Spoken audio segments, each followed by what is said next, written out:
What's going on YouTube? And today we have a very exciting video and one that I'm, pretty excited to talk about because this area is really one of my favorite areas in all of Walt Disney World, and that is taking us to Walt Disney World in the MC Magic Minecraft servers, and we are looking at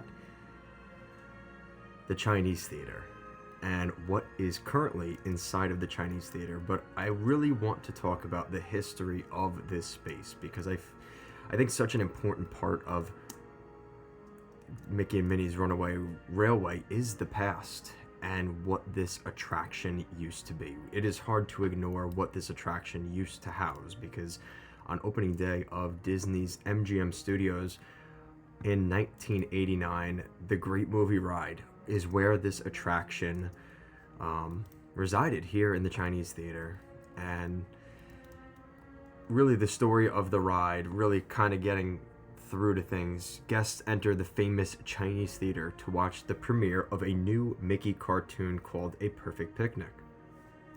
And in the pre-show, you see basically a spot where Goofy is operating a train, things go wrong, and at this point, if you haven't seen this attraction, it's been 6 years, but spoiler alert, the train goes into the theater and it actually crashes through the screen, and now you have an entrance portal into this magical cartoon world with the perfect picnic in it. And now you're not watching the video and the screen, you're inside of the screen.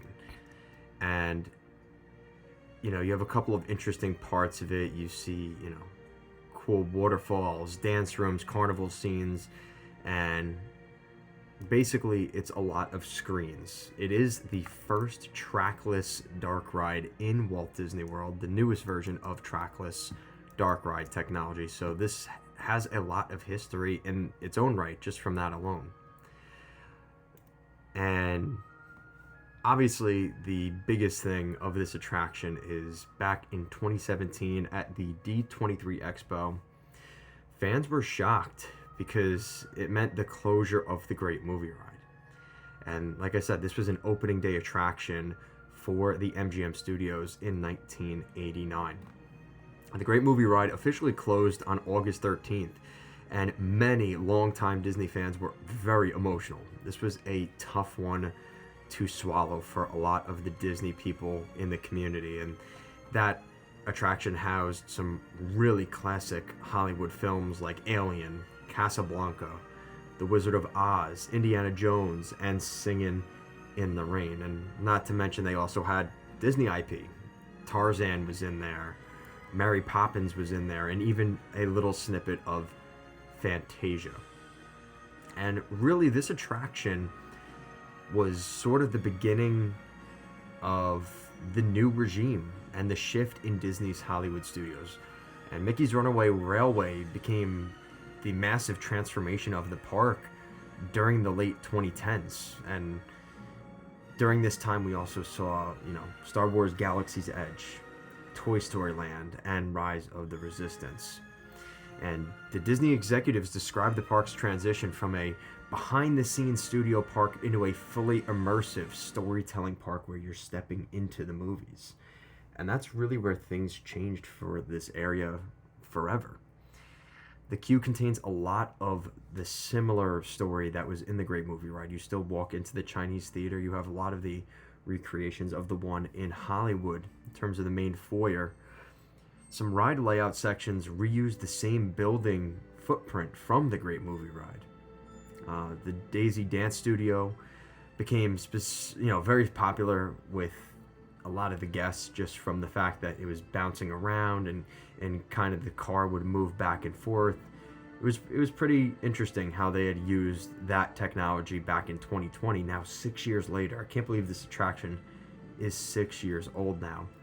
The marquee outside the theater uses real handcrafted neon sign inspired by the classic Hollywood premieres, which we're looking at right now. And the voice actors from the modern Mickey cartoons reprise their roles in this attraction. And there's a lot of talk about, was this a good fit? For so many reasons. There was so many things that were rumored to go in this location. There was talk of a villain's roller coaster, even during the Eisner days going here, a sort of a Mickey movie ride. And the question was, well, then what version of Mickey would they use? Would they use this kind of modern version that they have now, or would they use the classic Mickey sort of version? There was even discussion at one point, could they possibly put the Great Muppet Movie Ride as an homage to the Great Movie Ride? There was a lot of things being discussed, and we don't know how truly far any of those other concepts got, but it is kind of interesting to think, what if they did make this the Muppet Movie Ride? What if they made this the Mickey Movie Ride? What if this ended up being an indoor villain's dark ride roller coaster? There are so many interesting things that could have happened to this area. And it's kind of interesting to look back here in 2026, like I said, 6 years after, and I don't think I can talk about this ride without talking about what it replaced. And I think that's really the thing here that makes, I think, it sting a lot, because the fact that we're still talking about the Great Movie Ride when I have to talk about this attraction, I don't know, it kind of, to me, is, you know, the fact that that's the first thing that comes to my head, it makes me think, well, if this attraction was so great, I really wouldn't miss the Great Movie Ride that much. But that's just not the case. I think a lot of people would, if they could snap their fingers right now and get Great Movie Ride back, I think they would do it in an instant. And I think over the years that will kind of die off, because you're going to have new generations of kids now riding this attraction that are going to grow up with that nostalgia. That is going to happen. But it is tough, as I kind of look at this attraction thinking, you know, I really wish I could go on the Great Movie Ride just one more time. And I think the best example for me, I mean, I personally know what this is like. I was a huge Winnie the Pooh fan growing up, and I rode that Many Adventures of Winnie the Pooh about 50 times on my Disney trips, and would play in the, you know, Pooh's Playful spot with the tree and Piglet hanging out and climbing on top of the honey pots. And to people that were my age at that time, they were devastated that they had closed Toad's Wild Ride. But then you had people like me that absolutely loved what it replaced. So it's just part of it. This is just part of loving Disney and loving the theme parks and the attractions, is they're going to change. And sometimes it's going to be a benefit for you, and sometimes it's just not. And I really think a lot of the kids of this generation do like the new kind of version of Mickey Mouse. They like this whole thing. And if that's the case, then this attraction did its job. I think as long as kids are enjoying this attraction and wanting to re-ride it, then that's really what it comes down to at the end of the day. It may not be the attraction that I love, but if other people really love it, hopefully it did what it was meant to do.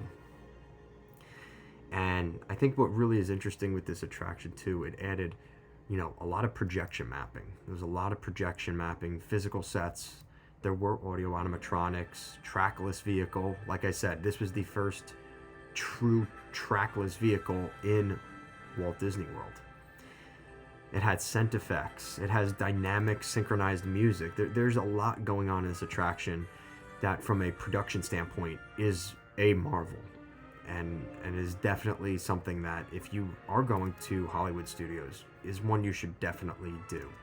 It's starting to get a little bit easier to get on this attraction, especially now with, you know, everything going on with some of the other areas. We're seeing some new stuff coming into the back of the park with Monstropolis.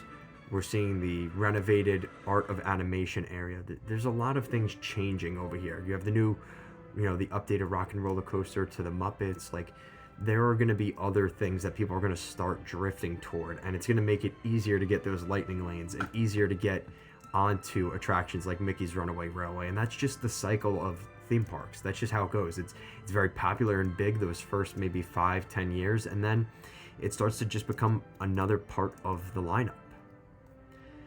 So, with that said, what do you guys think of this attraction? And I think this is an attraction that I really do like this attraction for a ton of different reasons. But like I said, it's always going to be in the back of my head. Like, could they have added that Muppet movie ride here? Could they have added the Mickey ride? And to be honest with you, I think I would have preferred either of those options over what we ended up getting. And that's maybe just my personal opinion, but I'd love to know what you guys think in the comment section down below. What do you guys think of this attraction? Is this a must-do for you? Is this better than what it replaced in the Great Movie Ride? I'd love to know all your thoughts, as always, down below, guys. Thank you so much for watching, and I hope you enjoyed today's video.